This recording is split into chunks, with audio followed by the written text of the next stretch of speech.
திருப்பூரில் விளையாட்டு மேம்பாட்டு ஆணையம் சார்பில் முதல்வர் கோப்பைக்கான விளையாட்டுப் போட்டிகள் அணைப்புதூர் டி பப்ளிக் பள்ளி மைதானத்தில் நடந்தது. இதில் கல்லூரி மாணவர்களுக்கான கிரிக்கெட் போட்டியில் ஆண்கள் பிரிவில் 26 அணிகள் மற்றும் பெண்கள் பிரிவில் 5 அணிகள் பங்கேற்றன. போட்டியை இளைஞர் நலன் மற்றும் மாவட்ட விளையாட்டு அலுவலர் ரகுகுமார் தொடங்கி வைத்தார். கல்லூரி மாணவர்களுக்கான டேபிள் டென்னிஸ் போட்டி ஒற்றையர் ஆண்கள் பிரிவில் 5 பேரும், இரட்டையர் பிரிவில் 2 பேரும், பெண்கள் ஒற்றையர் பிரிவில் 7 பேரும், இரட்டையர் பிரிவில் 4 பேரும் கலந்து கொண்டனர். பள்ளி மாணவர்களுக்கான பெண்கள் ஒற்றையர் பிரிவில் 52 பேரும், இரட்டையர் பிரிவில் 19 பேரும் கலந்து கொண்டனர். போட்டியை மாவட்ட உடற்கல்வி ஆய்வாளர் மகேந்திரன் துவக்கி வைத்தார். கல்லூரி மாணவர்களுக்கான கேரம் போட்டியில் ஒற்றையர் ஆண்கள் பிரிவில் 36 பேரும், இரட்டையர் பிரிவில் 20 பேரும், பெண்கள் ஒற்றையர் பிரிவில் 52 பேரும், பெண்கள் இரட்டையர் பிரிவில் 19 பேரும் கலந்து கொண்டனர்.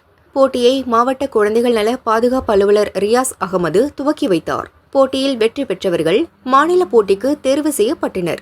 நிகழ்ச்சியை பாலகிருஷ்ணன், பிரபு, செல்வகுமார் ஆகியோர் ஒருங்கிணைத்தனர்.